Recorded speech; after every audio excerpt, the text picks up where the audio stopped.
ওকে টাকা দিতে চাইছি তাও টাকা নিল না। এইবার ওর পরিণতি অনেক ভয়ঙ্কর হবে। আমি আসবো আবারও।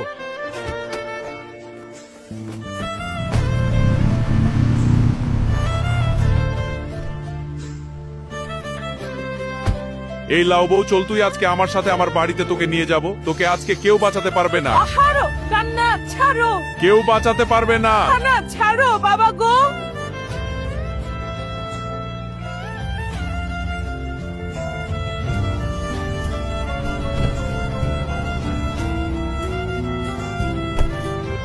দেখ আমার কত ক্ষমতা, আমি তোকে নিয়ে এসেছি, আর আমার কত টাকা পয়সা, তুই আমার কাছে সুখে থাকবি। দয়া করে আমাকে আমার স্বামীর কাছে ফিরিয়ে দিয়ে আসো। ওগো আমার সুন্দরী বউ, তুমি কোথায় গেলে? আমি কাজ থেকে বাড়ি এসেছি, আমাকে খাবার দাও, দরজা খোলো। এটা নিশ্চয়ই ওই শয়তান কোল্লার কাজ। ও আমার বউকে আবার উঠিয়ে দিয়ে গিয়েছে মনে হয়।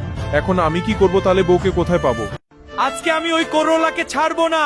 আজকে আমি ওকে মেরে ফেলবো। ওর এত বড় সাহস আমার বউকে উঠিয়ে নিয়ে গেছে। আরে গাজর বন্ধু, ওই যে করলা রয়েছে, ওই শয়তান করলা আমার বউকে উঠিয়ে নিয়ে গিয়েছে। চল তো ওকে গিয়ে বসে শিক্ষা দিয়ে আসি আমরা। চল শিক্ষা দি। আরে গাজর বন্ধু, ওই দেখ, ওই সেই শয়তান করলার বাড়ি। ওকে আজকে আমরা শিক্ষা দিব। আমার বউ ওই বাড়ির ভিতরে রয়েছে। হ্যাঁ চলো যাই। বন্ধুরা, ওই করলার সাথে আমরা এমন কিছু করলাম যা দেখলে অবাক হয়ে যাবে। দেখা হবে পরবর্তী গল্পে। 3 নম্বর পার্ট দেখতে অবশ্যই পেজটিকে ফলো করুন, এক্ষুনি ফলো করুন।